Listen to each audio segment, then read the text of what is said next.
These long dog days of summer, I mean, we just made it through a heat wave. Mama was parched through this heat wave. I was hitting up Dunkin' every single day, and I will continue to probably for the rest of my days, but especially this summer. Dunkin' is helping everyone stay cool this summer with its lineup of refreshers. These drinks are packed with bold, fruity flavors and served ice cold. It's amazing. Dunkin' refreshers are the perfect afternoon pick-me-up. I like to start my morning with them personally, and then sometimes I go back for a second one because I'm just feeling crazy. They come in a variety of delicious flavors, including fan favorites mango pineapple and strawberry dragon fruit. And then for a limited time, there's black cherry and there's pink pineapple. I'm going to tell you something right now, and it's a bold claim, let me tell you, but I stand behind it. Pink pineapple will change your life. It is so good. It has me feeling like I'm sitting in a pool, resort side, just living, honey. It's so yummy. Try your favorite flavor with green tea, sparkling water, lemonade, or Dunkin's all-new limeade. I haven't tried the limeade yet, but I'm going to. Usually I get my drinks made with green tea and occasionally lemonade, but I do really like the green tea.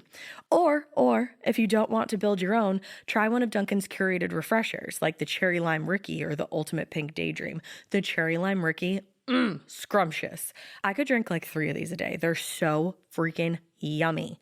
Head to Dunkin' today and find your favorite refresher. Dunkin' refreshers contain less than 1% fruit juice. Limited time offer. Every good detective needs a partner to support them on important cases. Think of a State Farm agent like your sidekick, there to help you along the way in your search for coverage. State Farm can help you choose the coverage you need, whether it's for your home, car, boat, or even RV. With so many options, it's nice knowing you have help finding what fits for you so you can get back to solving all of life's bigger cases. Go to statefarm.com or use the award-winning app to connect with a local agent and get a quote. Like a good neighbor, State Farm is there. Hey, it's Ryan Reynolds here from Mint Mobile. Now, I was looking for fun ways to tell you that Mint's offer of unlimited premium wireless for $15 a month is back. So I thought it would be fun if we made $15 bills. But it turns out that's very illegal. So there goes my big idea for the commercial. Give it a try at mintmobile.com/switch. Upfront payment of $45 for 3 months, $90 for 6 months, or $180 for 12-month plan required. $15 per month equivalent. Taxes and fees extra. Initial plan term only. Greater than 50 gigabytes may slow when network is busy. See terms. Hey, weirdos. I'm Alaina. I'm Ash. And this is Morbid.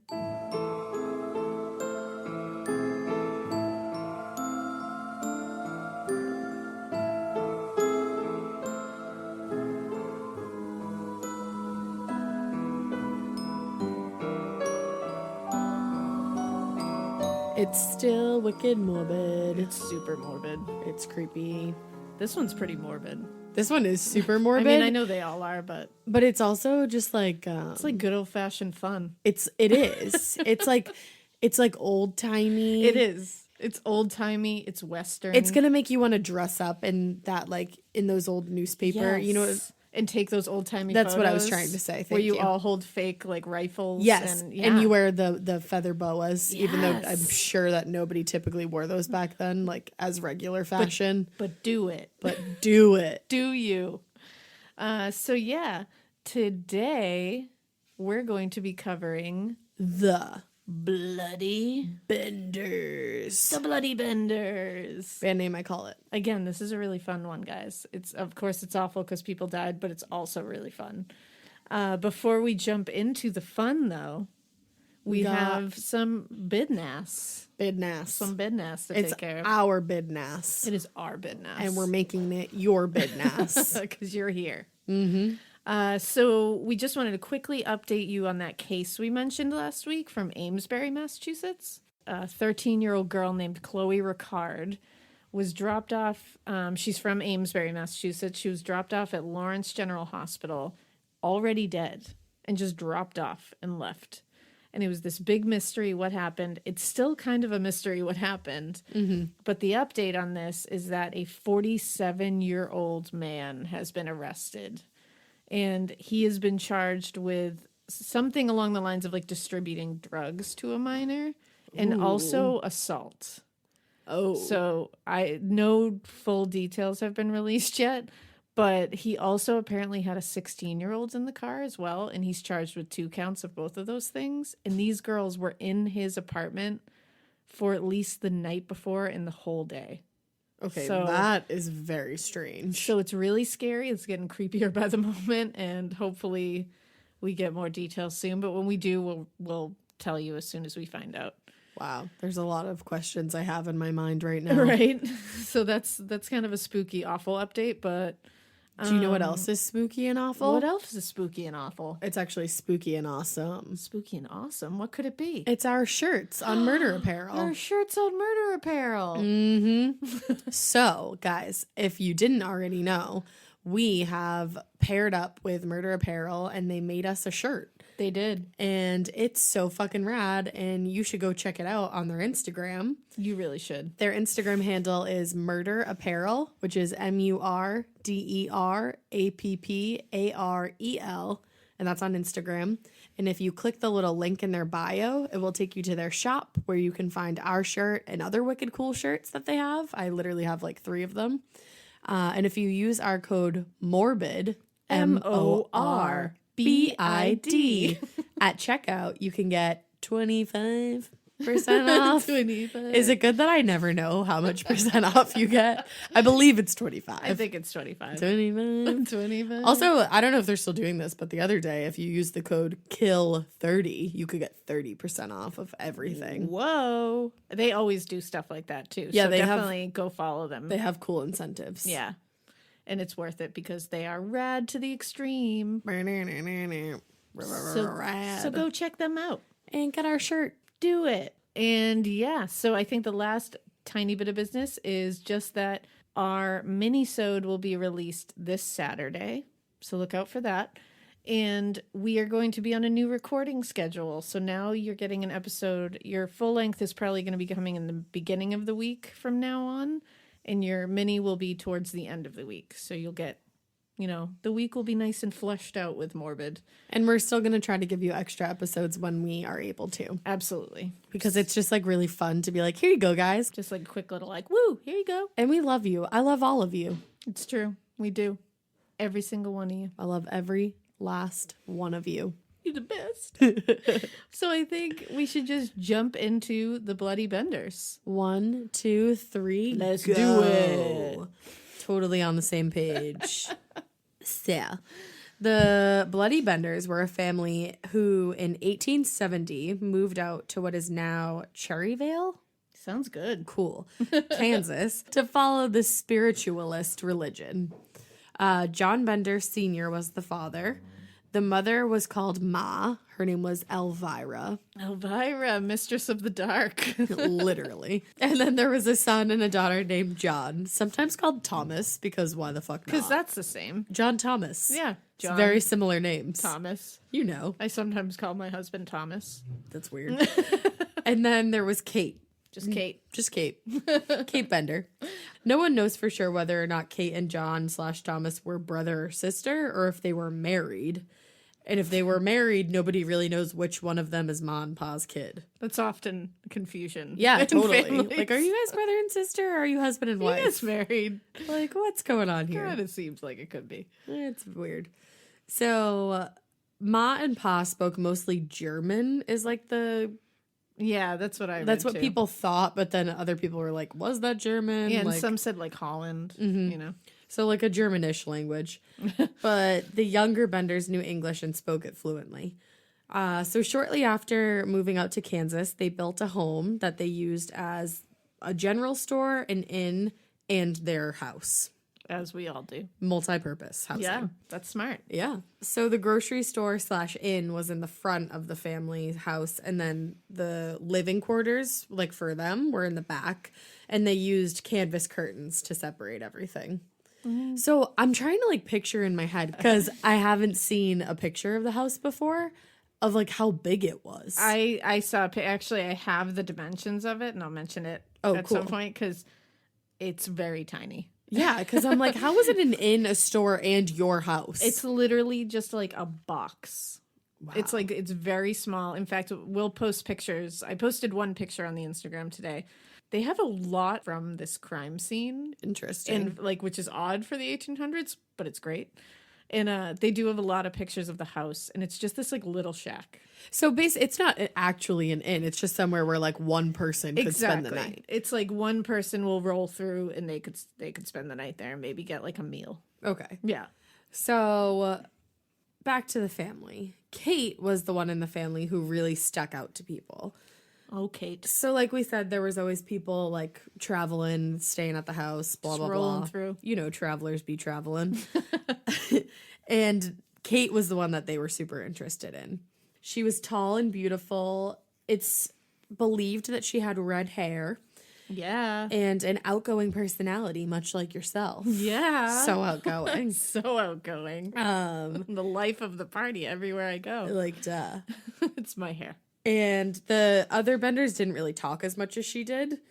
And like, not only was she beautiful, she was also gifted with the ability to communicate with the other side. Wow. Yeah. That's quite a gift. I mean, I wish sometimes that I had that, but then I'm like, do I want that? I want it, but it feels like it would be great responsibility. I feel like it would also be moderately burdensome. And like a dash of terrifying. 100%. Just a dash. Like, just didn't I bring up Ghost Whisperer last week? yes, you did. Yeah, like I used to think Connecting it all. when I was little, like that'd be so cool. But then I was like, well, I wouldn't want to wake up at night with like a ghosty in my face. Yeah, you don't want to sixth sense it. No, I don't. That was hard to say. I've heard ghosts in the house before though. Yeah. But anyways, Kate was beautiful and gifted, like me. Just Obviously. kidding. Like Alaina. She had red hair. Obviously. She was beautiful, gifted, and outgoing like Alaina. You know. And she was well known by the townspeople as a psychic medium. And she even had her own spiritualistic traveling show. Whoa. Where she would go from like little town to town in Kansas doing seances, healing people's illnesses, and contacting people's dead loved ones. Look at Kate go. But she was charging a hefty fine Well, to yeah. do this for people. I mean, if you're going to communicate with dead people. Which it's like, are you communicating with them or No. is this a scheme? She is definitely not. I can guarantee Feel you. as though you're lying, Kate. Feels slightly schemy, Kate. Slightly schemy. Now, just to go into how this crazy bunch of weirdos got their own house Let way me back know. in the 1800s. So in the mid to late 1800s, the U.S. government was like all of a sudden lousy with land out in the like western part of our newish country at that point. Mm-hmm. So to help fill this land up, the Homestead Act was put into motion and signed into law by President Abraham Lincoln. You might know him. No, I've never heard of Have you that heard of guy. him? I know. You have to be really into history to know who that is. Yeah. Yeah. It was signed into law by him during the Civil War in 1862. So basically, this act stated that any adult citizen or intended citizen who had never borne arms against the United States government could claim 160 acres of surveyed government land. That's a hefty ass acre. I'm saying. You couldn't just move onto this land and squat or just like contemplate the vastness of the universe in a big open space. Why? Like they wouldn't let you just do that. You had to, quote, improve upon that land given to you. You had to do this by building a dwelling and also by farming on this land. Like, make your lazy ass useful. Yeah, that Would seems ya? fair though. Yeah, they're just like, be useful. Right. We're going to give you this land, just be useful. Do something with it. Yeah. So after 5 years on the land, the original filer would be entitled to the property, and you really only had to pay like a small fee to do that. I wish like that it would was finally still a be thing. yours. The title could also be acquired after only 6 months if you wanted to just pay the government $1.25 per acre, which back then That was a lot of money back was then, I more feel. than what it is now, obviously. Mm-hmm. Now, after the Civil War, Union soldiers kind of got like a special thing where they could deduct the time they had served from those requirements. Right. So that's kind of cool. Unfortunately, this act wasn't super, like, what it wasn't the great thing it seemed to be completely, because very few farmers and like laborers and the people of that ilk could afford to build a farm or get, the tools to farm. They couldn't afford seed or livestock or anything that you needed to actually make a running farm. Yeah. Because it's not like you can just plant things and be like, welp, Hope that works out. guess we're farming. It's a big to do. And not a lot of people could afford that, so it's like it did kind of limit a lot of people. Most of the land went to cattlemen, miners, lumbermen, and railroads, which is not what they were looking for. They wanted homesteaders, people to do farming. Of the 500 million acres that were given by the General Land Office between 1862 and 1904, only 80 million acres actually went to homesteaders. Oh, that's interesting. Yeah, so it didn't do exactly what it was supposed to do, but, you know, it wasn't awful. It just wasn't perfect. And it was like a solid idea. Now, like we said, one of the families who took them up on this offer was the Benders. That's how they got their home. Okay. In 1870, John and Elvira built their small house on the Osage Trail in Labette County, Kansas, which, like Ash mentioned, is now Cherryville, Kansas, currently. The spot is about a 2-hour drive southeast of Wichita along US 400 in Labette County. Mm-hmm. You know where that is, right? Yeah, exactly. Yeah, you pinpointed it, right? I did. I figured. I Google Maps it in my brain. Yeah, you just dropped a pin. Bing. So the family, like Ash said, the family decided to turn the new home into a general store, an inn, and also their living quarters. Overachievers. They really are. And the general store sold things like liquor, tobacco, gunpowder, food to travelers, horse feed. And then that inn was just for not a ton of people to stay at. It was really like 1 to 2 people at a time to just kind of rest for a little while before they moved on. Mm-hmm. Like renting a room. Exactly. It was just like a quick little hostel stay. The community they settled in was founded by that spiritualist group. Like that religion was kind of a thing in that area. So that spiritualist religion is what Kate was doing. It's these people believe they can speak with the spirits of the dead. They're super into seances and mediums. You know, they do all that stuff. And that's why Kate Bender was super into it. They're in the perfect spot for it. Right, They're like exactly. right in the hub of that. Like I was saying before, the Bender home store in, you know, all around Place. everything was just one room. That's so crazy to me. And it was actually 16 by 24 feet in size. I'm really bad at measurements, to be honest with It's you. not a lot. No. No. How much is this room that we're in right now? I have no idea. Cool. Whatever. Keep going. Basically, there was a counter in the front, like you said, that was the selling area. There was just one counter. That's it in the front. And then in the back, where you said the living area was, there was just a, quote, rude bed. A rude bed. That's what I read. That's amazing. What about it was so rude? It was super rude. You walked into the room and it was like, don't sleep here. It only tipped like 5%. It insulted you every morning when you woke up. Yeah, you look like shit today. It didn't get up for elderly people in the subway. It was a rude bed. There was also a table, a stove, and 3 chairs back there. So one person had to stand up for dinner. So not even enough for the whole family. Wow. Ma or Pa or John Thomas. Or John Thomas. According to a really fascinating article, which I'm going to read a couple of excerpts from, like here and there. Yes. In the Weekly Kansas Chief from May 22nd, 1873, the canvas cover was white. And this is important later. I know it seems like a very trivial detail. But the article was titled, quote, "The Devil's Kitchen!" exclamation point. Further particulars of the Butcher Bender's Den! Exclamation point. I just like that old-timey newspapers were like, they weren't like, here's the headline. They were like, headline! Exclamation point. I love that. And they got really like hyperbolic about it and great. I wish they were still like that. I know, I love it. Like the Butcher Bender's Den. The Devil's Kitchen. The devil, like if I saw, I'd buy a newspaper. Yeah, that's what I would pick up that paper and be like, what's that about? Yeah. So like we said, this house was along the Osage Trail. So it's important to know why this was like a great place for them to set up shop for what they were ending up doing. Well, because there was like a lot of travelers for one. Yeah. The Osage Trail was very well-traveled route back then. It was originally a Native American trail and is now where the Midwest is in the United States, and was later called the Santa Fe Trail. The trails were originally created with the migrations of buffalo herds, which is interesting, and these trails were traveled initially by Osage Indians. Now, back in the day, this trail was a dangerous place. Because like just like on its own. why? Not just because of the benders. Spoiler alert.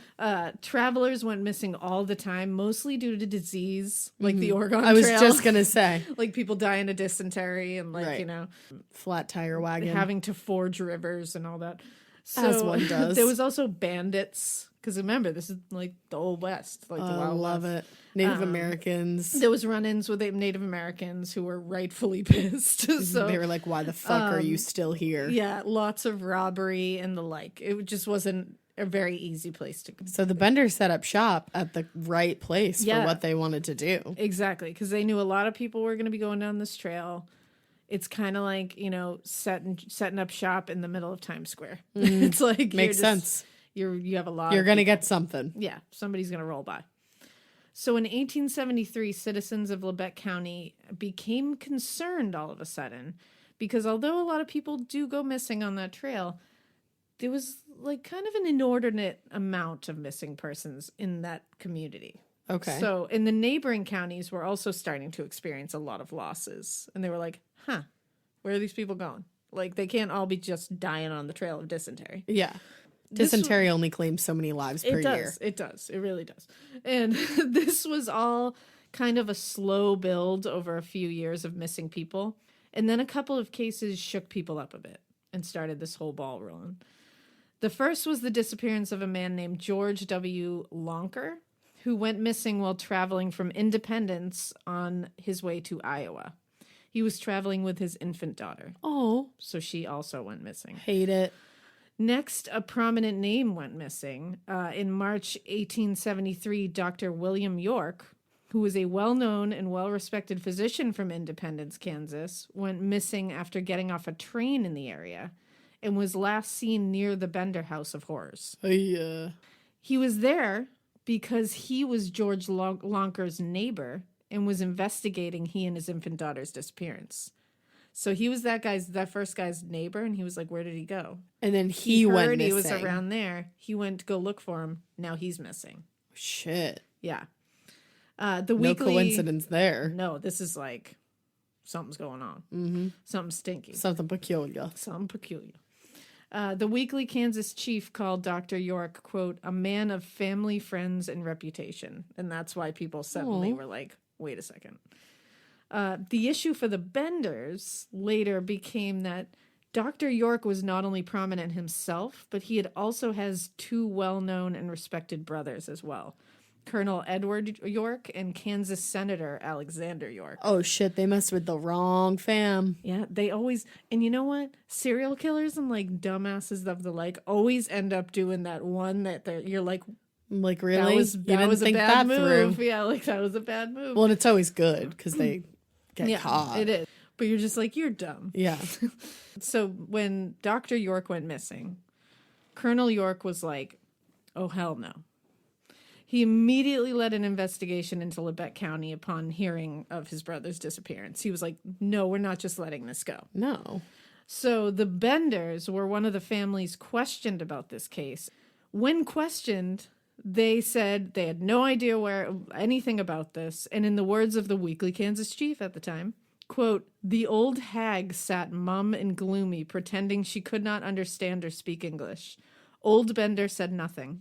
Kate, she of the evil eye, denied all knowledge of the lost, and the younger male villain fooled them with a well-made-up story.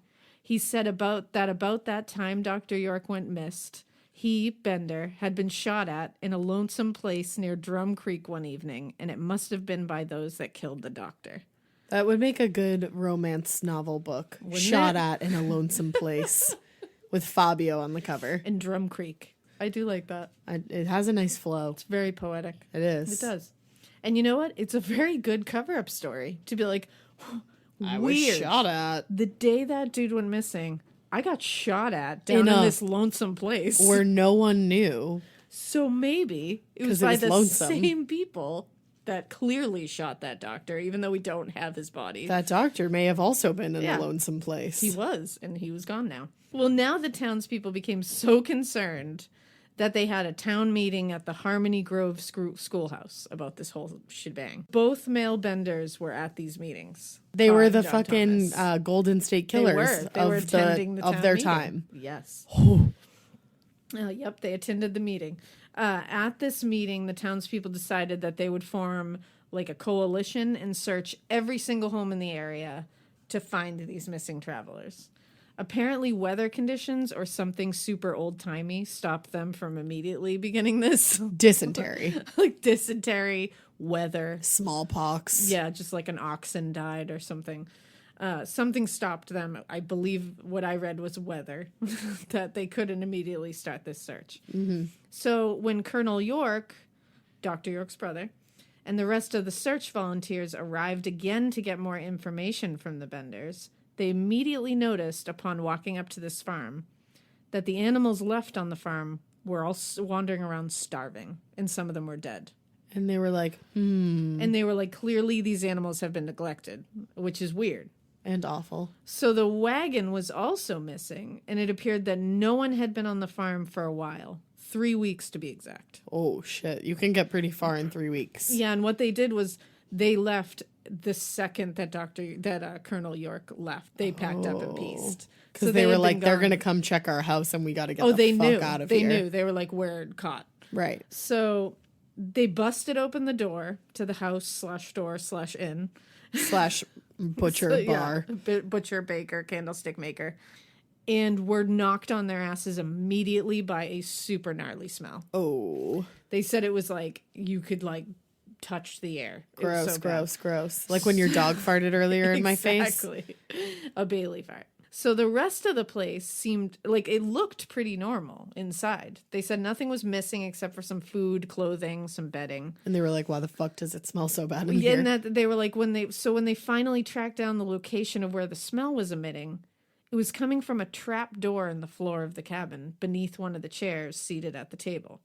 When they opened the trap door, they found that the cellar beneath was the source of the smell. Oh, no. And it was because it was covered in congealed blood. Ew. Like a thick layer on the floor of just straight up clotted, congealed, funky ass smelling blood. Like Elizabeth Bowtry's house. Exactly. Did I say that right? Yeah, Bowtry, good job. Yes. Nailed it. Thank you. So they were like, huh. That's sticky. I mean, literally. That's strange, guys. I will say that is strange. So obviously they were like, what the fuck?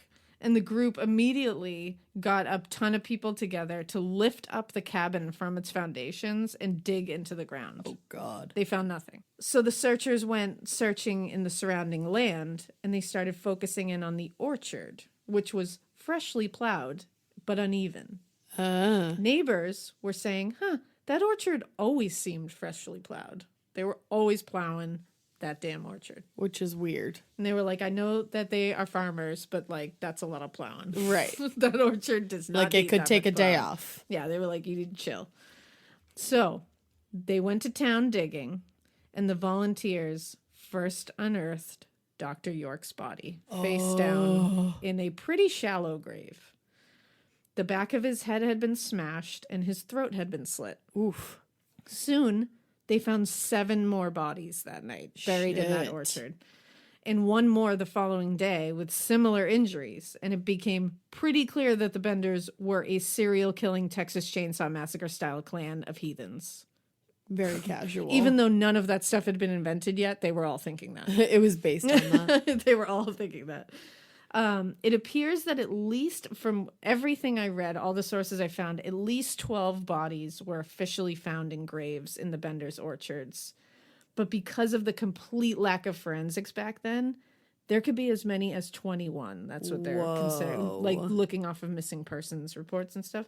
The bodies were in various states of decomp and were able to be identified mainly from clothing, jewelry, and other, like, certain markings. Mm-hmm.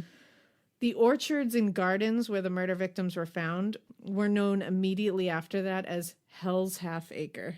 Oh, okay. And it's still known that. I just want to quickly read a couple of excerpts from the Kansas Chief. article. Ooh. The Weekly Kansas Chief. I feel like this is going to be fun. Because first of all, I love how they speak. Like in like the old-timey speak. Yeah, it's just really cool. So first, I'm going to tell you a couple of the bodies that they were able to identify and how they described them. So they did find Dr. York, like we said. They also found George W. Longcore. I think Lonker. Is that how I said it? It's hard to say. I've seen it spelled like 7 different ways. And they also found his infant daughter. Oh. It says, Mr. Lonker was a neighbor of Dr. York's from whom he had purchased a team just before he started to Iowa last December. Don't know what that means. Couldn't tell you. He and his infant child were buried in one grave. He, as all the other men, had the back of the skull crushed in and broken, and his throat cut, and the body stripped of nearly all its clothing. The child was placed at the father's feet, without a bruise or mark of violence, and with all its clothes on, even the hood and mittens. And many judge that the infant had been buried alive. Oh my God. Yes. That is so fucking horrific. I'm really hoping that that's just like Hearsay. not true, Speculation. but it's in the newspaper. It was reported widely.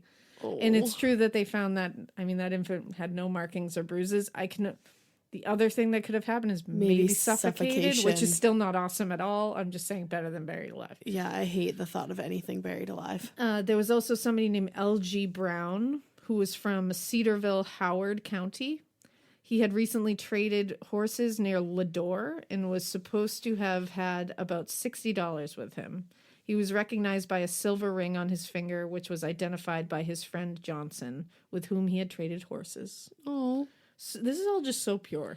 It is. These people are just pure. They're like, we just traded horses once. Yeah. I know that guy. The next one is W.F. McRoddy. Lived near Cedarville. He was en route to Independence to contest a land claim. One report says that he had a large sum of money on his person, and another, judged to be more reliable, that he had a small sum. And that's it for him. Like somebody was like, he had Somebody so was like, much. He was rolling in cash when he went up there. And then another one was like, He's just comfortable. I think he just had like a couple dollars. I don't know. Like, everybody chill. You know when people say that about money, they're like, we're not rich, we're comfortable. We're just comfortable. Only rich people say that. It's true. Those are the only people that are comfortable. Yeah. You know that feeling when you come home late from work and those puppy dog eyes just pierce right through your soul? Or when you're packing for a trip and your cat refuses to leave your suitcase? Yeah, we've all been there. Pet parent guilt is real. And you know what? It's completely normal. That's exactly why Hill's Pet Nutrition exists. They understand that being a pet parent means being human, with all of our imperfections and daily juggling acts. Hill's science-led nutrition helps you give more love than humanly possible. Whether it's those long work days or trying to balance attention between multiple pets, Hill's Pet Nutrition gets it. They've created science-based nutrition that supports your pet's lifelong health, so you can feel confident even when life gets hectic. Because you're only human, there's Hill's. Science does more. Ready to let go of the guilt? Find the right food at hillspet.com/podcast. That's hillspet.com/podcast. Every good detective needs a partner to support them on important cases. Think of a State Farm agent like your sidekick, there to help you along the way in your search for coverage. State Farm can help you choose the coverage you need, whether it's for your home, car, boat, or even RV. With so many options, it's nice knowing you have help finding what fits for you so you can get back to solving all of life's bigger cases. Go to statefarm.com or use the award-winning app to connect with a local agent and get a quote. Like a good neighbor, State Farm is there. The next person is Henry F. McKinney from Hamilton County, Indiana, was on the road to locate at Independence, where his sister, Mrs. J. Thompson, resides. He had but little money and was on foot and had been missing since December. Wow. Sorry, Henry. Sorry, Henry. That's my favorite name. That is a great name. Next one is Peter Boyle. He resided in Howard County. His body was so mutilated as to be hardly recognizable. Oy. But his poor widow identified him by his peculiar shirt, which her own hands had made for him. Oh, God. He had started on foot for Osage sometime last December. That hurts my soul. So those are the ones that were able to be identified. But it also has so I just want to read one more little snippet that was of interest to me. Here it says, where the murdered now sleep. And it says, with the exception of Dr. York and Henry F. Mackenzie, G.W. Lonker and daughter, whose families took charge of their remains and buried them at Independence, the bodies of those found in the garden graves were quietly taken by silent men who knew them not, yet longed for vengeance on their assassins, to the base of a high mound, about a mile to the southeast of the Devil's Kitchen, and there a second time returned to the earth to sleep until the final resurrection. Wow, that is beautiful. Isn't that just like... That was like the end of a fucking Harry Potter novel. Because you're just like, wow, what about all these people that nobody knew who they were? And then it's like, let me tell you very poetically what we did with them. And it's like, men who knew them not brought them. And they're like, wow. And then it said to sleep until the final resurrection, which I don't know what that means, but like when God comes I'm back, into I think. it. I'm into it. I'm into the whole thing. I love it. I think it's beautiful. So I just wanted to put that out there because I think it was really interesting. Now, the Benders buried their dead pretty far into the earth, some 7 feet in. Oh, wow. That's even more than like fucking like normal, professional. Yeah, like you think like 6 feet under. And it's really hard. Like 7 feet, that's a basketball deep player. hole. That's a basketball player into the earth. That's a large man. And forensic anthropologists are pretty certain that there are definitely more bodies buried there, even today. Deeper, I bet, than 7. And just even today, that simply have just not been exhumed. Oh, God. This is why their body count is definitely more than 12 bodies that they were able to originally dig up. Because remember, they weren't professional crime scene investigators or forensic anthropologists. They were just volunteers. You know, people skilled in locating and removing human remains at that crime scene. They were just stunned dudes that arrived on like horseback and lent a hand to dig up whatever graves they could. Right. And at one point they said they were just sticking metal rods into the ground to try to see if they hit anything. Right. So there's there's no way they got everybody out of there. So show. Right? So you're probably wondering, what the hell happened in that house? What's going on? That's exactly what I was wondering. Let me tell you. Please do. So what would happen is when one came to stay with the Bloody Benders is that guests were urged to sit at the table for a meal. No thanks.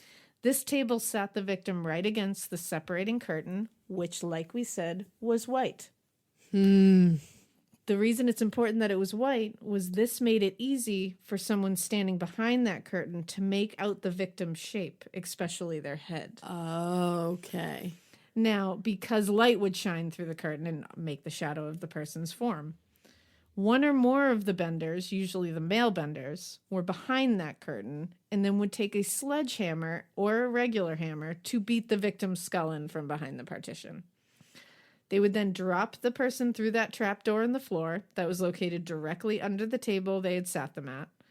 And now that they had been dropped down in the cellar, the female Benders were there to pick the stunned and bleeding person up off the ground, whose head was now crushed, and slit their neck for good measure. This is like very Sweeney Todd. Very Sweeney Todd. And just very, like, efficient.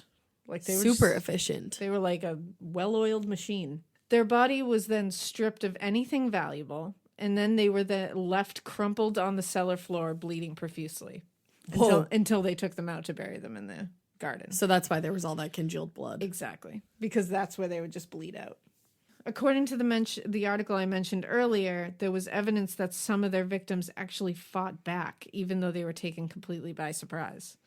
They found no less than a dozen bullet holes in the sides of the home and the roof that led investigators to believe that some men or women had shot furiously to stop the torture. Yeah. Because they were clearly like misaimed like shots. erratic. Like they were just shooting everywhere, which is even sadder. There are, like I said, there are a lot of photographs from the scene. Like not obviously crime scene photos because no bodies were left where they were.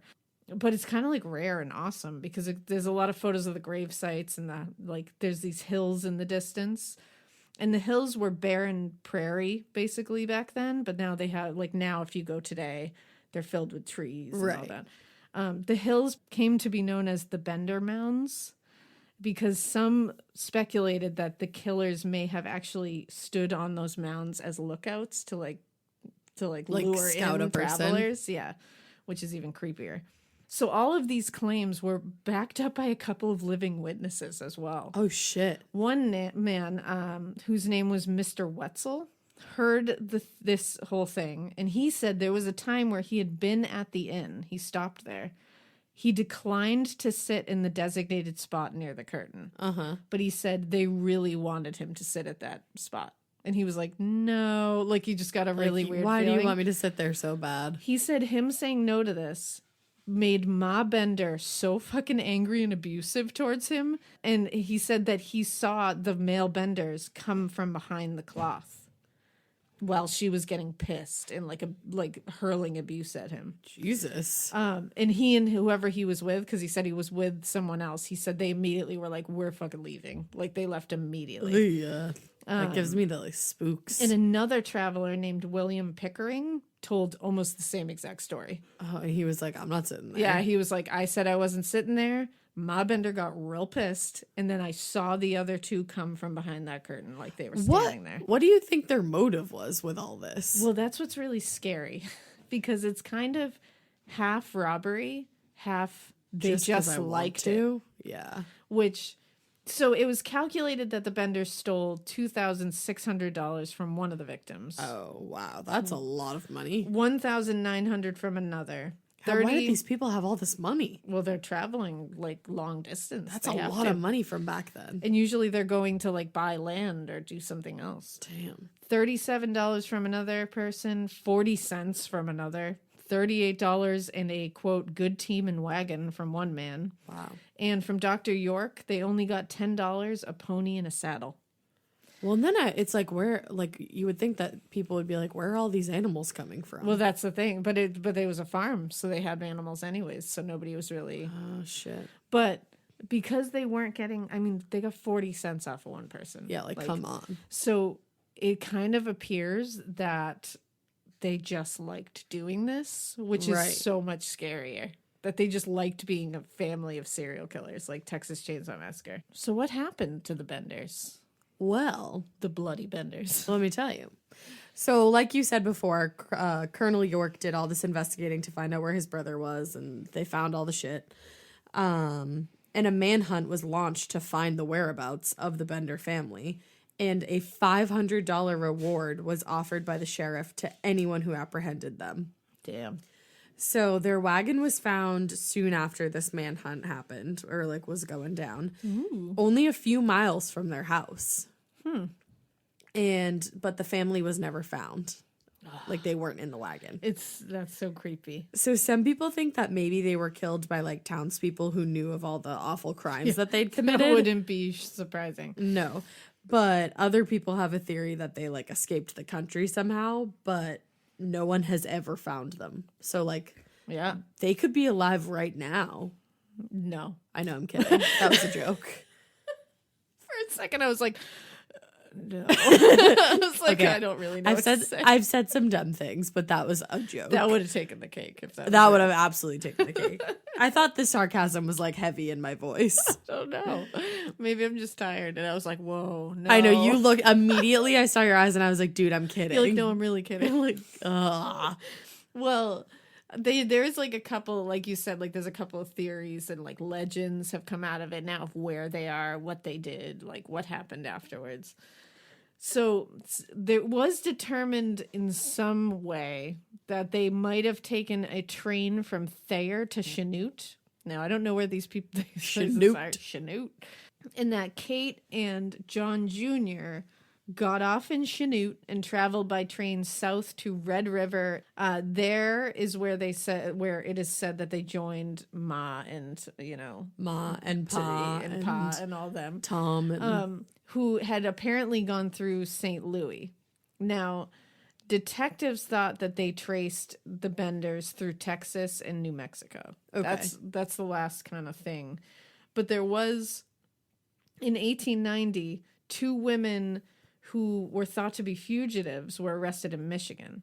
They were brought back to Kansas, but they were released after it was said they were not the Bender women, because originally they thought they were. But people believe they were definitely the 2 Bender women. wow. So it's just one of these things where it's like, It's almost like the Whitey Bulger thing, like the sightings of Whitey Bulger Yeah. everywhere that were happening. And it's just kind of become like a legend. Well, because kind of thing. I bet people want so badly for like Just to like know. they want to be the person that's like, I saw yeah. her. Oh, yeah. Like, I 'cause know I did. You wanted to be, before Whitey Bulger was caught and then murdered in prison. You wanted to be like, I saw Whitey Bulger. I know it was him. You know what I mean? Like, it's just one of No those matter things. if you did or not. It's like a sensation. So obviously these crimes at the time, they would now, and they definitely at the time created like just insanity and sensationalism in all the newspapers at the time. And I just wanted to say a couple of like the headlines and like quotes from a couple of the newspapers back then because it's interesting. Hit me with it. One of them said, quote, "Altogether the murders are without a parallel." That was in the Chicago Tribune. The Minneapolis Star-Tribune said there were over 3,000 people at the crime scene with more trains arriving. Wow. And there was a book published in Philadelphia pretty soon after the murders happened called The Bender Hotel Horror in Kansas. And they described, quote, "Large numbers of people arrived upon the scene who had heard of the diabolical acts of bloody murder and rapacious robbery. Hardened men were moved to tears." Rapacious robbery. I know, so much alliteration. For real. A Labette County history published in 1901, like some 28, I think it was, years after the crimes, actually had a section that was titled the Bender Slaughter Pen. Wow. Yeah. And just going back, like just to point out a couple of things, if John and Kate plus 8 Oh my God. I Yes. knew that was coming. If John and Kate Bender. Mm-hmm. It also just occurred to me that was Same. the names, so that's good. If they were actually husband and wife and not brother and sister, like they were passing themselves off to be, it seemed strange to a lot of people. It might seem strange that they didn't have kids because at that time you would have kids. It's Yeah. just you didn't do anything else. So according to legends, the couple did have at least one child, but shortly after birth, Kate and John Jr. murdered the infant with a blow to the head. But why? That's a legend. I just don't understand what the point of that would have been. Because why do you want to take care of a baby when you're busy murdering people? But then you could raise another murderer and have like extra hands on deck. But that takes a long time. I just don't think that they were like, ain't nobody got time for that. What's creepier than a kid murderer? But I think they were such a well-oiled machine that they were like, we don't need We to have add, this down to a science. Yeah, we don't need to add like a weird little like cog in here. That's what they thought. I know that's what I like their that I'm thought process arguing was. the point of raising a child murderer. You are. Like, You're like, I'll leave now. it seems like it would be a great idea. I'm like, guys. I'm just saying, like, You should just train that little thing to murder people. It's fine. I'll see myself out now. Yeah, it's fine. So that would suck if that was real. And according to the Serial Killers Encyclopedia by R.J. Parker, before marrying John, Elvira Bender allegedly had several other husbands who all weirdly died of mysterious head injuries. I'm just saying. I mean, who knows? This podcast should just be called I'm Just Saying. I'm just saying, and who knows? That's bananas. So, and it's just like, that's just a legend. Just like the two, women who they thought were the Bender women. Right, but right. turned out not to be. That's a legend too. It's like just rumor fun. has it. You got to put it out there. So the house that these murders took place, the Bender house, was pulled apart by people who wanted to take parts of the house as souvenir. Damn. Yeah. I feel like, were you there? Like, I totally would have been. I would have been. I would have been like pulling away like Actually, the table. no. I just said I would have been, but I meant to say I wouldn't have been. You're like, wait a second. I'm like, take I that would back. have been not there. I would have been anywhere else. I just feel as though things have energy attached to them, and I do not want the bad juju of the Bender house in my house. See, I'd be like lugging that table on my back. I'd be like, see you later, guys. I would never stay in your house. Or I would take that like trap door off the hinges and take that. That would be a good one. I wouldn't do any of that. That'd be a good one. I would stay away from that. Well, some people even took rocks from a well where one corpse of a victim was discovered on the property, No, thank you. which I think that's pretty cool. I'm Just busy take a that day. rock. You can just be like, there's a rock. It was Nope. in there. No. I'm busy that day. A set of 3 hammers from their home is actually right now part of a Bender exhibit at the Cherryvale Museum, about 8 miles from the site of their home. See, I would go to the museum and like see it, Oh, for sure. but I don't want to have it. I mean, Nope. both. I mean, I'll respect anybody Count who me does. in. Like, live your best life. Yeah. Take what you want. Have Yeah. your things. I just don't want them. I mean, count me in. I'm in. There's a blood-stained knife that has been part of the state's collection for 90 years. And the knife was actually found by Dr. York's brother. In the house. Yeah, and his wife gave it over to the state. The knife supposedly had been hidden in a mantel clock in the house. Wow. That's the tale. That's the Now- legend. That's the legend.